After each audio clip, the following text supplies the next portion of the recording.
And before we get going, here's a word about our sponsors. SDHQ Motorsports is a powerhouse 30,000 square foot facility with 45 family members reporting for duty. This single owner, single location business is based out of Gilbert, Arizona. It can handle anything from a hot rod, daily driver, pre-runner, race vehicle, half-track or Kugelwagen, or just about any other project you need help with. Their skilled staff with hundreds of years of combined experience eats, sleeps, and breathes performance. So go check them out at sdhqmotorsports.com or check them out on Insta at sdhqmotorsports.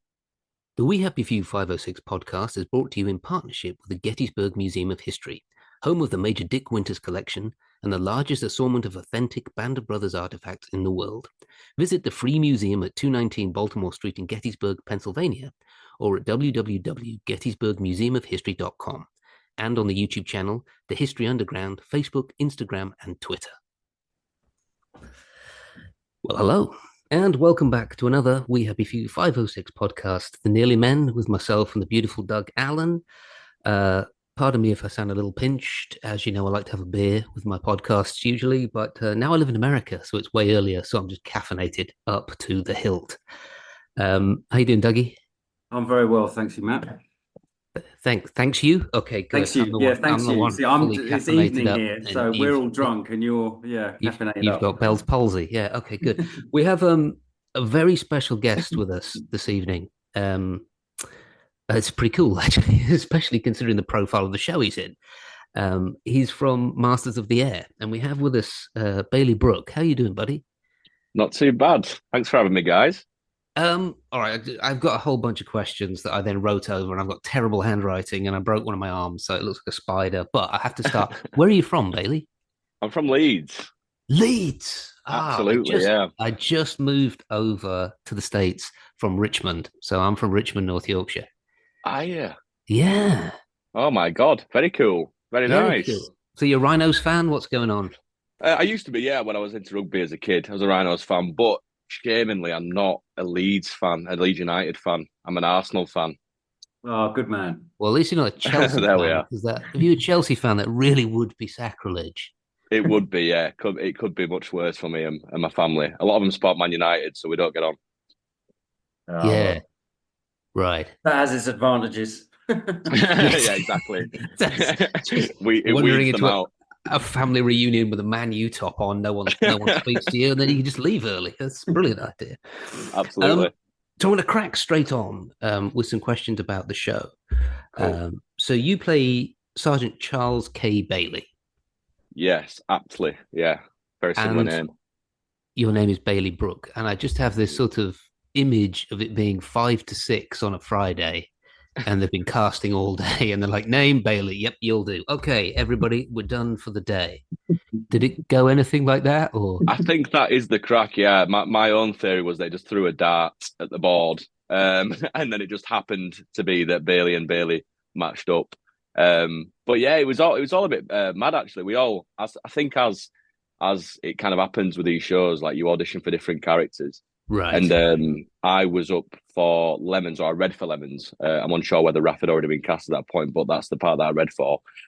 And it was all a bit mad. Like they 2 weeks later, they rang me. I had a recall and stuff, and they said you didn't get the part, and that was kind of that, and it was fine. Like I was obviously a little bit gutted, but we move on. And then 2 weeks later, they asked me to read in for it again, and then I did. And then another 2 weeks passed. They rung me again, and they said, right, you didn't get the part again, but they do want you to play a character who's got the same sort of name / last name as you. And it kind of just went from there, man. That's incredible. And I've been tinkering around on your IMDb. Is this your second acting credit? It is. It's technically my first, because I filmed this before. Brilliant. I filmed this around that sort of second one that you can see on my profile. That was in between filming Masters, because this was across the best part of 9 months. I filmed The Rising on Sky in the middle of that. So it's easy acting, isn't it? You can just walk into the biggest show on earth, and it's dead easy. Just audition. I know. I don't know what the complaints are about, really. I don't know. I don't know how the rest of us have got substance abuse problems and nearly killed ourselves, but that's just follow all that to come. Yeah, yeah, absolutely. It's a huge decline. Yeah. Are you just out of drama school? I was when I filmed it, yeah. So, I mean, because I graduated in 2020 from the Manchester School of Theatre. Right. And obviously our last term kind of got cut short because COVID, that little thing. And this audition came in the January after, as the world was kind of coming out of that second phase of COVID. And we just kind of went from there. So then our boot camp kind of took place as we were still in COVID, with some regulation still there, and then coming out of that, which I imagine is a completely different experience from you guys. Yeah, because I can imagine Dale die with a mask on. Sorry, Dale, I don't understand a word you're saying, mate. And just one more time, Dale. One more time, please, Dale. So did you have Captain Dale die then? And how, you got to tell us all about boot camp. Is this one of your questions, Matt? Oh, absolutely, yeah. Of course it is. I mean, this is a bit of thing that we ask all the guys from Pacific as well. They're like, who had the toughest boot camp? So can you... Well, how many days was it? And what... I have to be very honest. I listened to your podcast last week with Henry on it, and I caught a brief sort of like image of what your guys' boot camp was like, and the Pacific's guys was like as well. And I think we had it quite easy, I'm ashamed to say. Like, we didn't have to sleep in tents or anything like that. We ended up going. We had to stay in a hotel, unfortunately. What? I know. What, a hotel? Well, we had to, because obviously I don't think COVID regulations would allow us all to like share tents and bunkers and stuff like that. So we kind of like did boot camp, and that was distanced and whatever. I think we all would have preferred, and we all said quite openly would have preferred to do something a little bit more intense. That's kind of the experience, isn't it?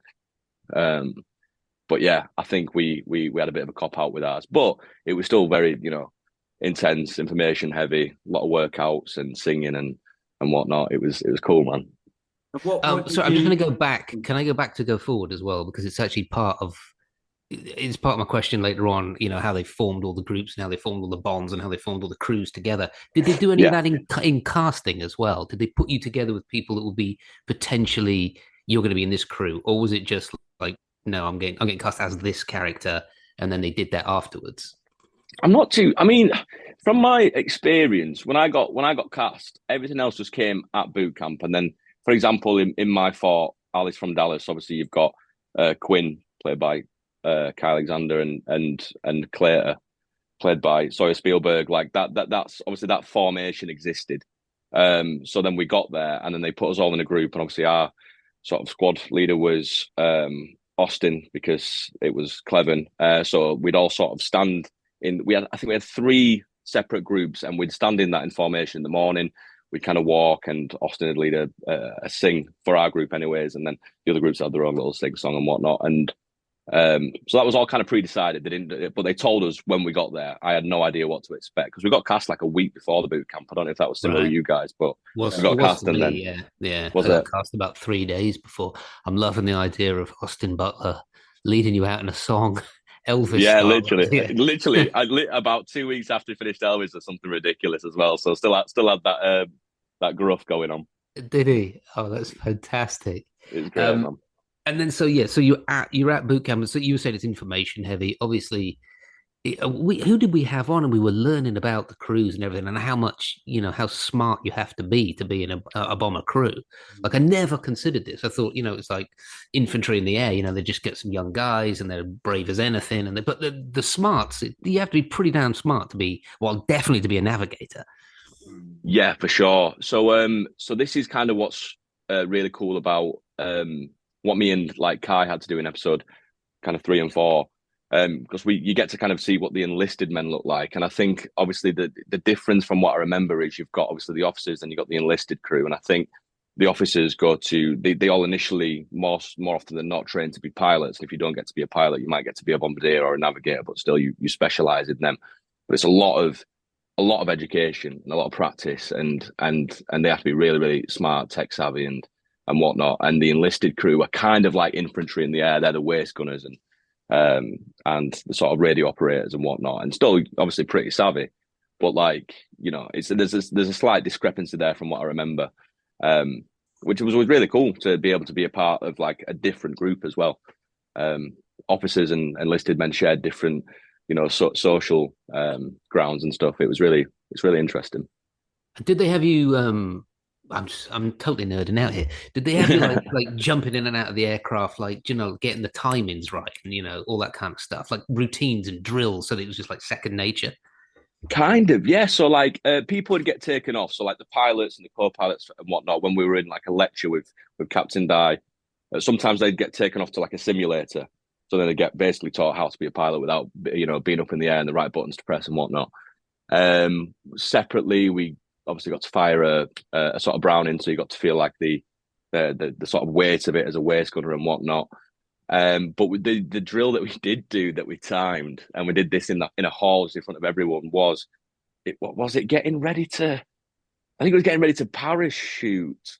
Oh no, it was a bomb. It's a bomb. So that we had like a practice bomb, and it was about putting it together, I think, if I remember correctly. But it was a while ago. But I think we had like a bomb that we had to compose all together, and we timed it. Like I remember what group won. We did it in like groups of like sort of 10. I definitely lost. I was terrible at it, but some people were pretty savvy with that. Wow. Okay. Well, we had to strip a rifle. They had to put a bomb together. I think they might have been smart. They may have been smarter than us, Dougie, don't you think? Yeah, I think so. I don't know. Like, I want to know what yours guys was like. Actually, to be fair, like I'd love to know more about that. Like, what was the intensity like we used? Well, It was high, I think. yeah, Yeah. leap in at any time, Dougie. Here, I always say this, Bailey. Is I come from a military family. My dad was a paratrooper. My dad was actually a colonel in in the medical corps, but he was a paratrooper. So I grew up around. I was always on like the knacker cracker, as they call it, the jump stuff, and going on exercise and stuff. I think it might have been a little shocking for some of the other boys. We were up at 5 o'clock in the morning. We were getting drilled. It was weapons training, isolate, eliminate, sniper. The first 4 days was just humiliation. They just broke us down, and it didn't matter what you did. You couldn't do anything right anyway. It's one of those things where it's like, no, go and get me this, and then a tripwire goes off, and right, you trigger that tripwire 5 miles, 100 push, just until you didn't know your arse from next Thursday. I don't think I slept for days on end. Like the whole world was like closing in from sleep deprivation and everything, and then all that stuff, and then after about a week, it just clicked. I don't know what happened. Clicked, and everybody was on, and suddenly everybody, from just being these like weirdo actors weeping because they were in a barracks, suddenly you could see everybody on parade just like ramrod straight and like getting a little look in their eye. I don't know what happened, but Dale Dye did come out, and he just usually would walk past and shout at you and all the rest of it. Just walk straight past, looking at us. Then he walked past the other way and just like, God damn easy, you got that catch me, kill me, fuck me, look in your eye, man. He was just like, I'm getting aroused. I might have to go do something about that. It was at that moment that and then from that week on in, it became possibly a bit more like yours, where it became a little bit more tech savvy as to how you jump out of a plane or how you do all the stuff with the parachutes and all that stuff. But yeah, is pretty legendary. I don't think it was as bad as the Private Ryan. The Private Ryan one, I think they nearly killed them, and there was a revolt, and then Tom Hanks put the revolt out. The Platoon one, how anybody survived that, I've absolutely no idea, because that was just it was just blazing a trail. Do you know what I mean? It's like, how can we kill these guys? I mean, they must be expendable. I mean, and then I think what do you think about the Pacific one, Dougie? Are they? I don't know. I think no, I think they still had it pretty tough, but I think I think our one kind of they weren't, because a few guys got injured on ours, and and obviously it was, I mean, when was it? Early March, and there was snow on the ground, like it was freezing cold, and it was just all the original gear. We weren't allowed anything else.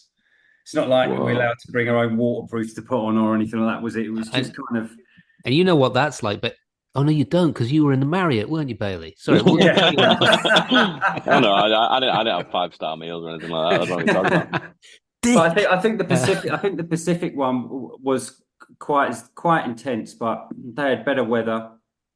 But they were out in quite a difficult part of the world, weren't they? Did theirs in Australia, didn't they?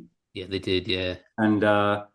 And yeah, I think that was intense in a different way. But I think our one, they just threw everything at us. And I remember that those first 5, 6, 7 days where we would get up at 5 a.m., but we wouldn't go to bed until 1 or 2 a.m. Do you remember there was That's still if you got teaching guard us? duty as well. I remember getting guard Yeah, duty. and we Just had being like, guard how duty. long are these days? Jesus. Yeah, revolving Whoa, guard duty and all this kind of stuff. Yeah, it was that's quite so brutal. cool, man. Yeah, no, it was an experience. Yeah, definitely.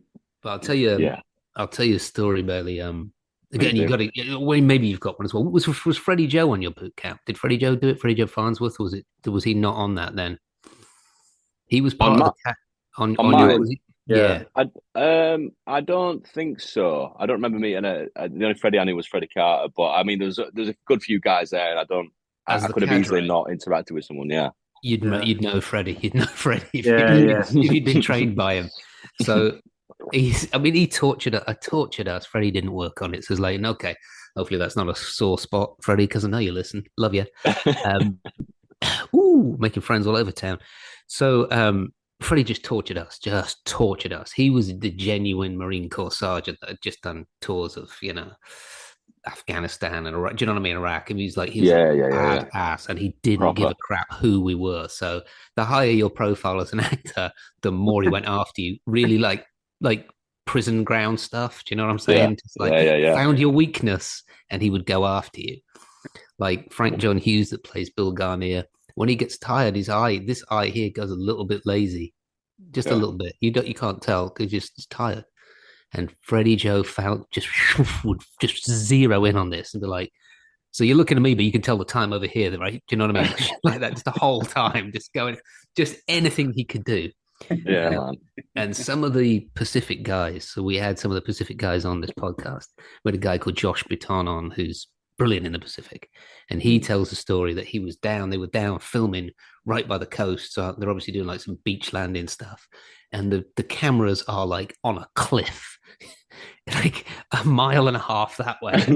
And suddenly some runner comes running down. He's just like, you, and you. So Josh Bitton and this guy, Freddie Joe wants to see you by the camera. Go. So they grab all the shit and they just hiking all the way up to the top of this like ridge. They get there, they're sweaty. Freddie Joe's just there. He's like, he's still sucking his dick.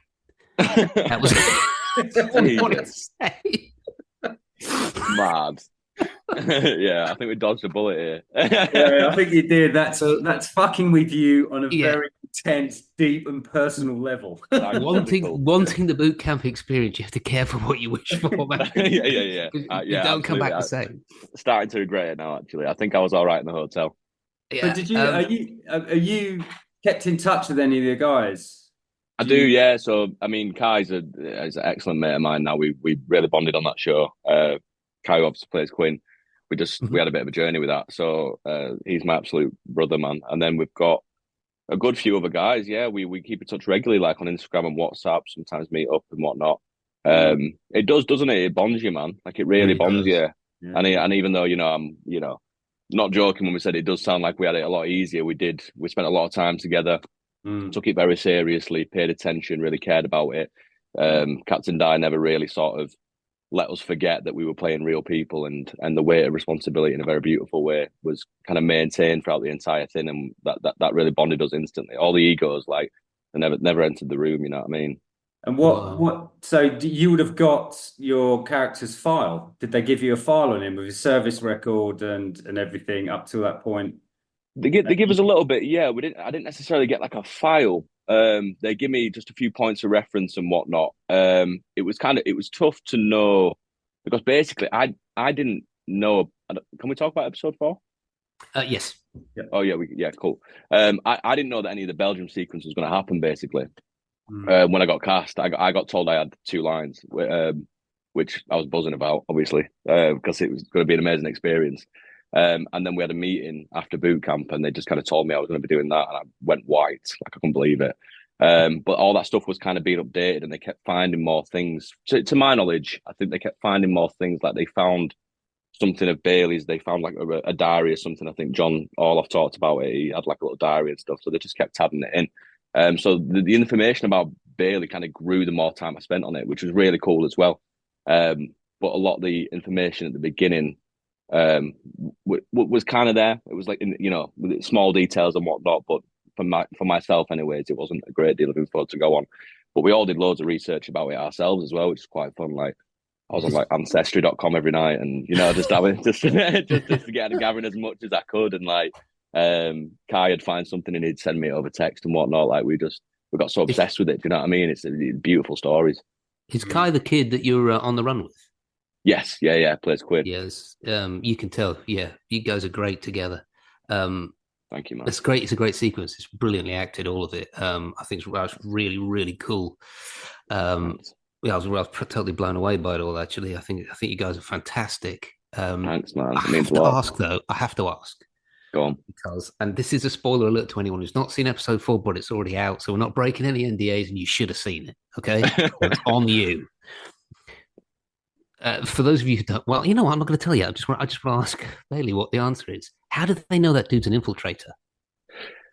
Cool. So I remember the day, and we were kind of asking the same thing, and no one was really telling us. But there was a few giveaways that they kind of. I don't remember how it came out. We talked about it all day. But I think one of the things is, and I actually can't give you a concrete answer, but I think one of the things is how he writes the dates. And I think he writes it the British way, if I'm not mistaken, and not the American way. He does the 7th of the, whatever, December. I can't remember the date is it now. the month first or the month first is American, yeah. Yeah, and we do the day first, yeah. Yeah, it's something like, yeah, I think that's what it is. There's that. And he's very enthusiastic about the national anthem. I remember on the day, I think it was the AD or something like that, was like, I learned nearly all the wrong words to the national anthem on purpose, because the idea is that a lot of people don't know the full extent of the national anthem, like the majority of people. And the idea is that Bob knew it word for word perfect, like he'd practiced, I think, as well. There was another giveaway on the day that we talked about, and I don't know which one's stronger, but like I think they're pretty much the case file of him being an infiltrator. And did they talk you through how they were going to do it? Because it did seem genuinely shocking when they shot him. Yeah, we got prepared for it, but it was shocking. Still seeing it, because like obviously with the makeup artists and stuff were just amazed on this job, and like we were generally looking down at someone with it looked like his head had been blown off, and it didn't take a big leap to imagine that had just happened. They helped us out a lot with that. It wasn't loads of acting, to be honest. Like I was genuinely, me and Kai joked about it at the end because we just kept breathing and panting. We did like 4 takes of it, maybe 5, and we just kept breathing. And the director was like, "Oh, you do give it a 7, give it a 10, give it an 8 and stuff." And we're just playing around with it. And by the end, we literally just like put our hands on each other. We just couldn't feel our face. Like we were just like panting the entire time, and the lips had just gotten cold. So it was all just to do with the breathing. Yeah, basically. Yeah, that's how to act, I would say. You come out of drama school, you're cast in the biggest show on earth, and all you do is breathe. Yeah. You're starting to get on my nerves, Bailey. Do you know? again, dude, I can't. I'm going to write a book, I think, actually, and it'll be 2 pages long, and it'll be taught everywhere. Joey Tribbiani style acting, fantastic. Was there any consultation, or was this just Dale Guy's purview about the partisans that were helping you, the Belgian partisans and everybody? Because you sort of finally, I'm not sure this has ever really been done in a decent way before that episode of Masters of the Air. You finally realize the life and death situation that they're in, and they can't do a single thing wrong. You know, when there's the letter from the girl, like, he sets fire to it, like, you're going to get, not only are you going to get yourself tortured, executed, you're going to get them killed, and then they're just going to kill all their family until they find out. Do you know what I mean? Yeah. Like, what was the conversation around that? From what I remember, there was a few books that were referenced, and I remember it being a bit of a passion from the creatives to get that storyline involved, right. And to get particularly as well, because obviously there's two very young women in Manon and Leonie's character, whose name's gone out of my mind for some reason now, Mishu. That these are very young women. They're based off real people. It was often like, 14, 15-year-old girls who are the least suspect, who would help be guides to get these people over the border, like they're risking their lives as well. And the man as well, who Vincent Londez plays, he's a real guy. How good is he? He's so good. Yeah, it terrified me, and so did Ben Sieges as well. But again, like Vincent Londez is basically playing Jean Acton, who is a real guy as well. So these are real figures who are kind of known within this world as being heroes, but just haven't been explored too much. So I think there wasn't much consultation with us apart from the fact that they were just very passionate to tell that side of things. And also, when you watch the show, I think it works really thematically to, shift to the ground a little bit and focus on but also how these people got back and how dangerous that is, as well as flak and machine gun fire and whatnot. I think it's brilliant, and that's the level of consultation that we got, I think.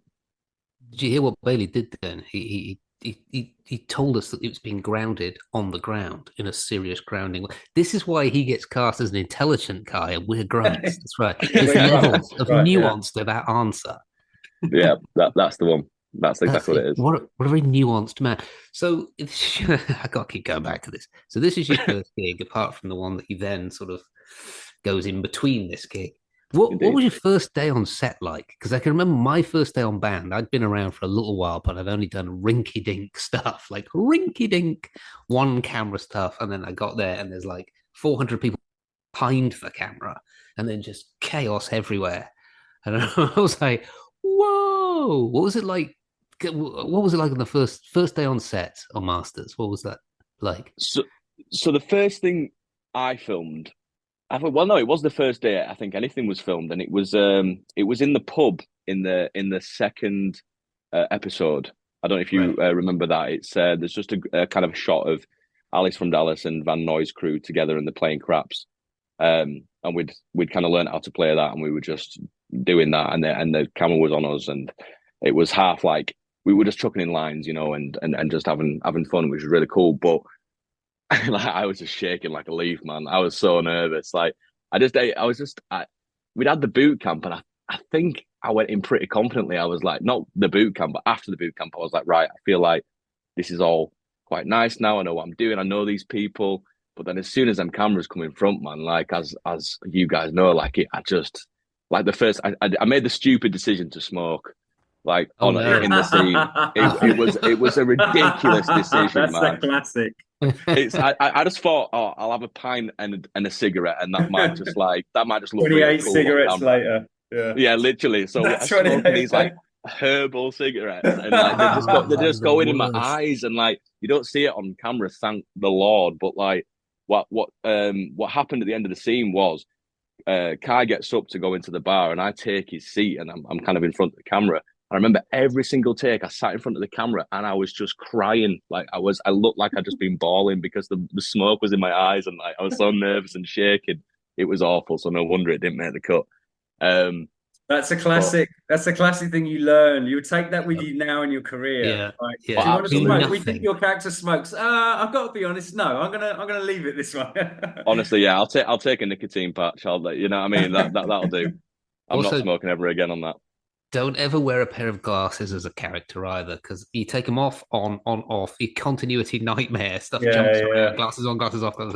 That's another one. But those herbal cigarettes stink. If you've never been around them, they stink. They're worse than real cigarettes. They do more damage to your lungs. That's what it feels like. And they asked me if I wanted real cigarettes, and we did like a little thing before boot camp. That's like, would you want real or herbal? And I was like, oh, real probably. Like I just want to do it, surely. But then we only had herbal, I think, for the entire thing, which is fine. But then, I mean, it was just awful. and also because they have, as you know, they have no filters or anything like that. And like, obviously, you get the sort of herbs in your mouth and then you spit it out. Like it was a nightmare, man. Never again. I think one of my first scenes, because a lot of the guys were chewing tobacco back then. Right. So one of the scenes, I think it was in our first shooting, which was on Northfield Airfield in that giant hangar. Do you remember it rained for a week? Yeah. And we're doing they were telling us the plan, sort of who's the major up in front. It was Jason O'Mara, wasn't it? Jason O'Mara at the front. Yeah. And the camera passes me, and you can see I've got tobacco here, and I've got it like I'm going to start chewing tobacco, and I had a little spit tin. It made me feel so sick. Off that day, I just went, I'm never doing that again. It's like you learn all these things. I was walking around all day with this like days of like sickness, like having to suppress gag reflex every time the camera went past. Did you God. hear Gary Oldman talking about when he was playing Winston Churchill in The Darkest Hour? And Did he get tobacco poison or yeah, something he like did. He that? got tobacco poisoning, yeah, because he That's was smoking ridiculous, isn't it? 12 of those a day. And it's Gary Yeah. Oldman, you know what I mean? So Yeah. he's doing it full on. Yeah, And man. what was it? It's like £30,000 worth of cigars he got.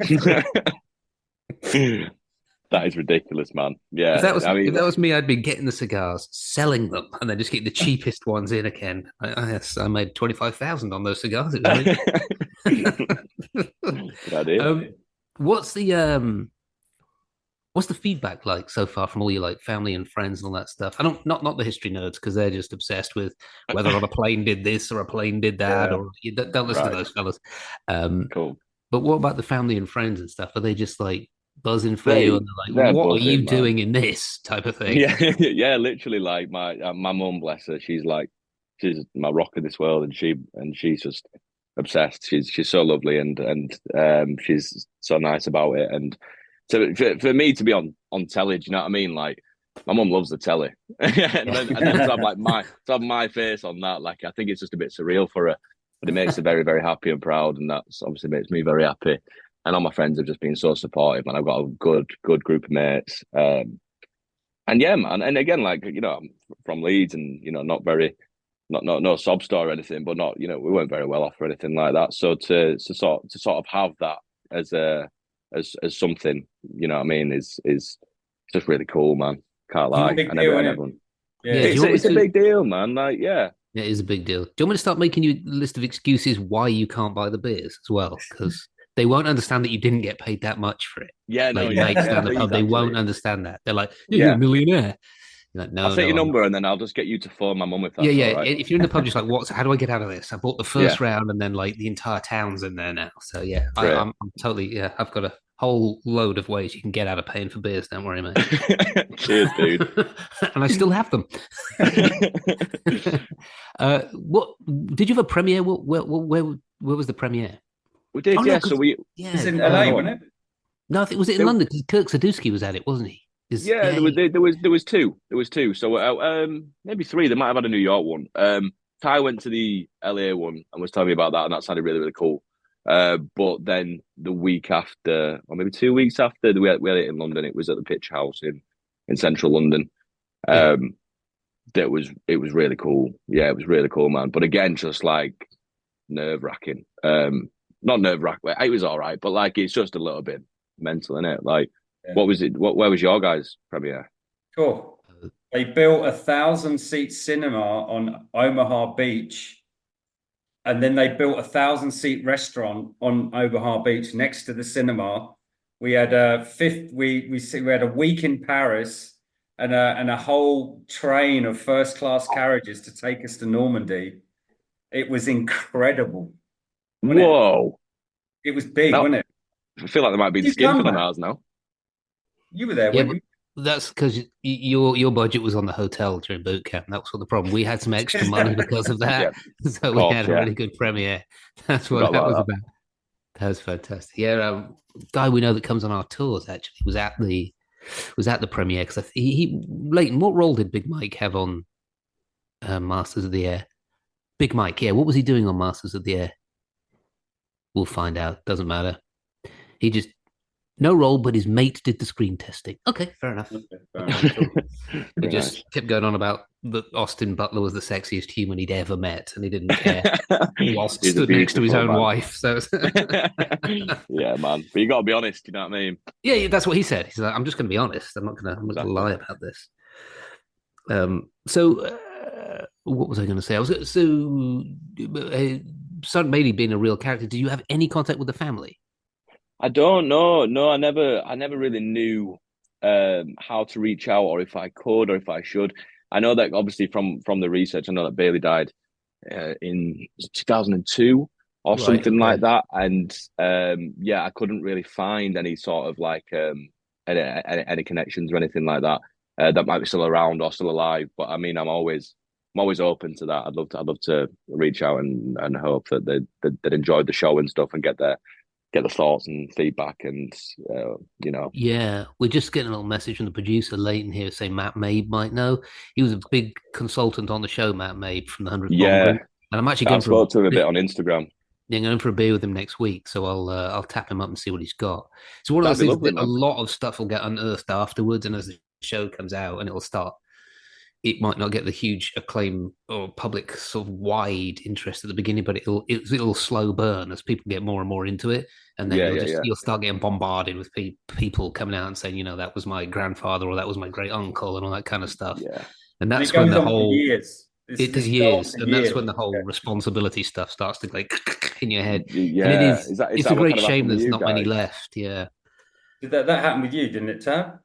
Yeah, oh, absolutely, yeah, yeah. Family and stuff that I had no contact with during the filming, brothers Wow. and that kind of stuff, and sister-in-law writing to me in this beautiful cursive writing and then crosshatch writing, so it was writing that way as well. It was incredible. Oh, wow.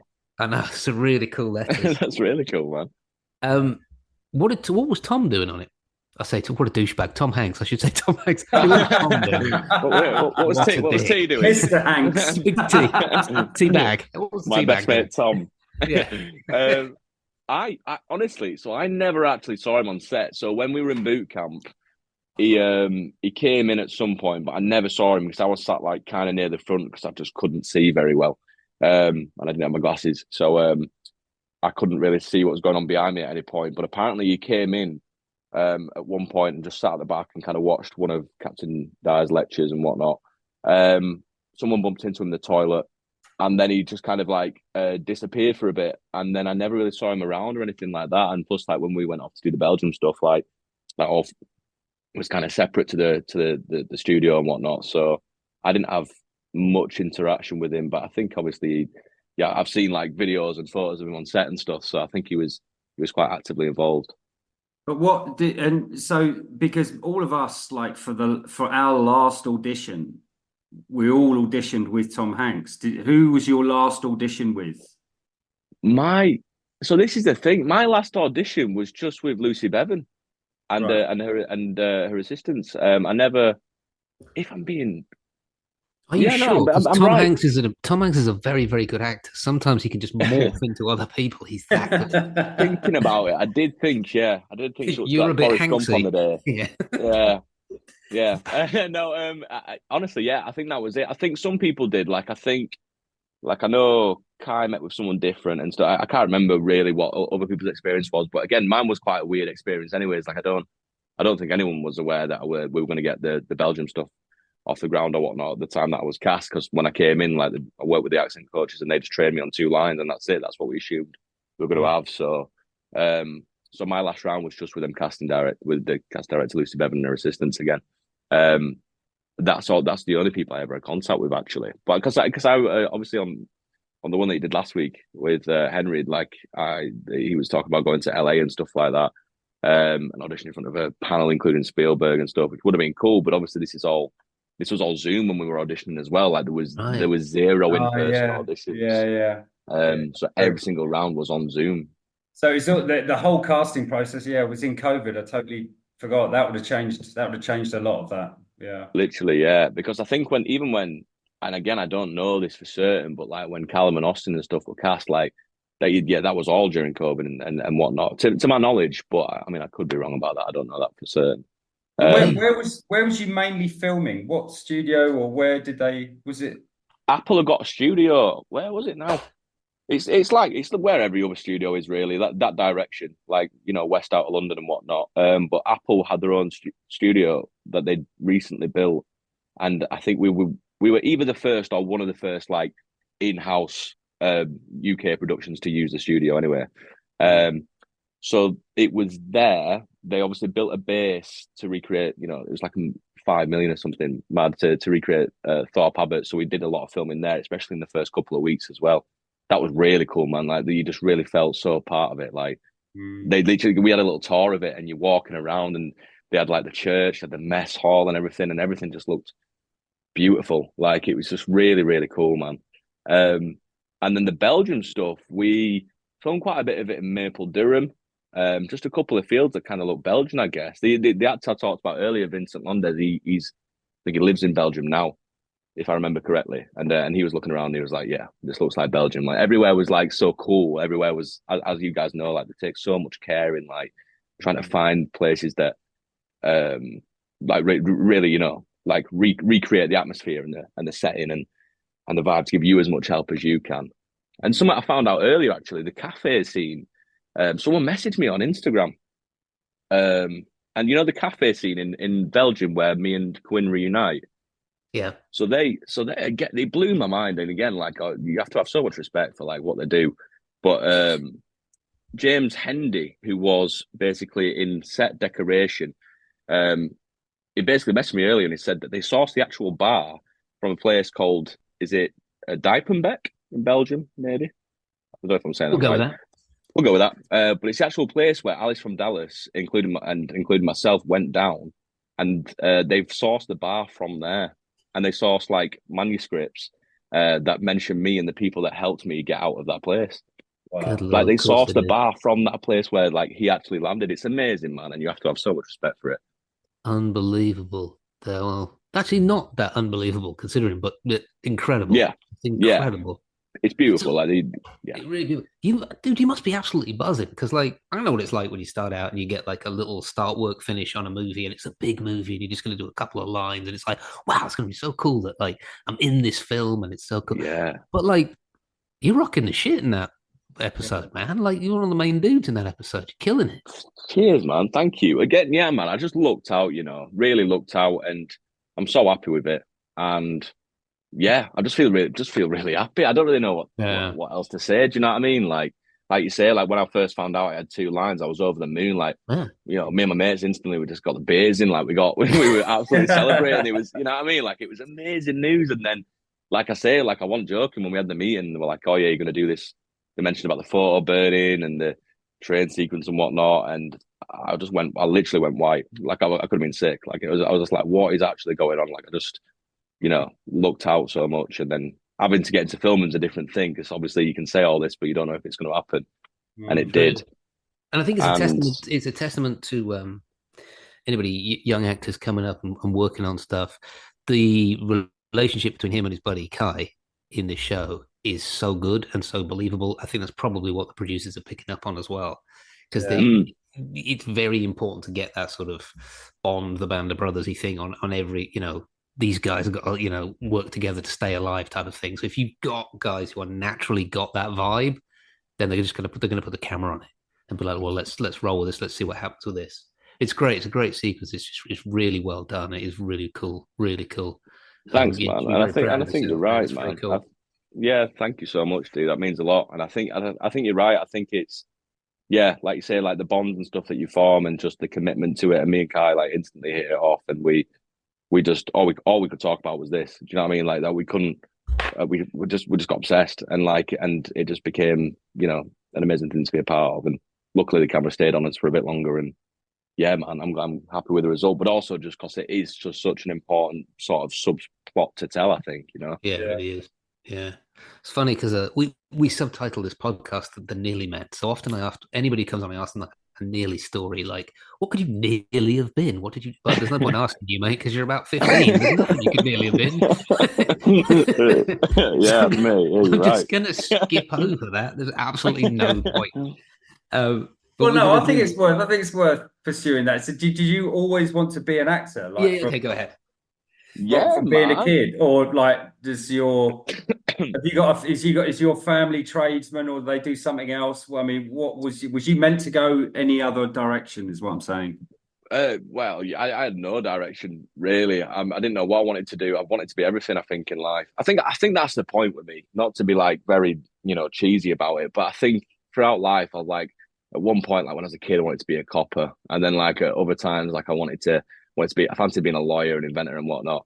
Maybe a doctor. You did have it, a psychologist at one point. I wanted to be, and then at one point, I was just like, oh no, I don't want to be him. I just want to play him. Do you know what I mean? Like I just, and that's when it kind of like hit me that I wanted to take it seriously. And that only happened in about year 9. But yeah, family, family of tradesmen. Dad works in a warehouse. Mum works in a shop. You know what I mean? Like it's blue collar central, and they raised me. Kind of just letting me be able to do what I wanted to do. They just always believed in that. Like I told them I wanted to be an actor, and they had no idea about it. But they were like, "Well, if you want it, just go do it." So, yeah, man, and they kind of instilled that in me. and made me very motivated to try and chase it. So very, very, very, very lucky with the family I've got, I think. Yeah. Fantastic. And we run these like battlefield tours. We do some band stuff. We do all sorts of stuff. So Seen that. when we do the Masters of the Air one, we're going to get you to come along. We'll get you as a paid guest to come along. Oh my God. Yeah. Well, come on then. Yeah. Well, I was kind of inspired by actually me and Leighton were talking about it before that because we were going to do Thorpe Abbott stuff, just like the East Anglia stuff. We were just going to kind of do that. But I'm kind of tempted to do, and it was kind of Leighton's idea, like a Stalag Dry one, like do like a Great Escape one as well, and do all around that area, do all your story, and try and find some of the family that helped people out. And how cool would that be as a tour? That'd be so cool, man. Like, just like you say, just the sort of multitude of stories is beautiful. And like you say, if it's a tour to try and give them as much information as possible, what a beautiful kind of idea to encompass all them different stories and to get family of people that helped these airmen and whatnot. Genius. Really cool. Right. So I'm in the Commonwealth of Virginia, so that counts as a verbal contract, just so you know. Famous in a year's time. That's a verbal contract. Yes. Absolutely. You said yes. I'll claim it was edited. Yes. Fantastic. Well, listen, buddy, we've had you for near on an hour. It's been an absolute pleasure. Thank you so much for coming on. Congratulations with the show. It's going great guns. It's great. And I wish you nothing but the best. But if it can be slightly more difficult for you in the coming months, just so that we'll see. That doesn't seem fair. We'll see if the luck continues. But thanks, guys. Honestly, it's an absolute honor to be on here. So thank you. Wish you the best of luck. Wish you best of luck. I really do. I hope it keeps sailing for you and just keep on keeping on. Keep on. Thank you. All right, buddy. You, lads. Really appreciate it. Thank you so much for coming on. Thank you, buddy. Man. All the best. Take it easy. Take care. Cheers, buddy. What an utter bastard. Oh, he's a lovely chef, isn't he? What a lovely man. Kid. What an experience. I know. Just the look on his face, his grin was so wide. His eyes are so wide. It's almost like you've never guessed what I've been doing. I know. It's like someone drew a face on a crab apple, isn't it? Yeah. An excitable crab apple. Oh, brilliant. That was great. Fantastic. No, and he is great. He's a really good young actor, man. Him and his mate that are like play the two airmen that have crashed and are trying to make it out through Spain. And I think you're right. And that happened on Band. That happened when groups started forming earlier on, filming the first block 1 and 2, and they would see like Garnier hanging out with this and that, and you and hanging, you know what I mean? And you guys got on camera more because of it, or certain groups got on camera more. The group, the guys that really kind of hung out and sort of. I mean, unfortunately, I was mates with George, who spent the entire 9 months asleep. So I'll be like, George, the camera's coming. He'll be like, huh? So I just it was like carrying around a dummy. Do you know what I mean? It's like, no, he is my mate. We are mates. We do have this thing. Someone put a uniform on a mattress. That's all. Yeah, like a mattress full of soaking wet mattress. Yeah. Man, I do remember that. I'd be like, action, he'd stand up. He'd lie back down again. It's brilliant. All right. Well, listen, that was great. We'll tune in again next week. I'm glad I've kind of got all my podcasting stuff back up again, so it's not quite so lame. Got my computer and everything. So yeah, excellent. We've got some really good guests coming on. Thank you to Leighton, and thank you so much to that dude for coming on, man. That was brilliant. Yeah, that was awesome. We have a few. What does that say? BN. What does that mean? Next guest is 100th Bomb Group vet. Oh wow! Next guest is 100th Bomb Group vet. There's a tongue twister. A B-17 pilot. Although I'm now going to start calling it a B-17 pilot because that's what Austin Butler was saying in the show, and I want to be cool like Austin. So he was a B-17 pilot. Yeah. Nothing cool about that. Jeez. Right. Looking forward to that.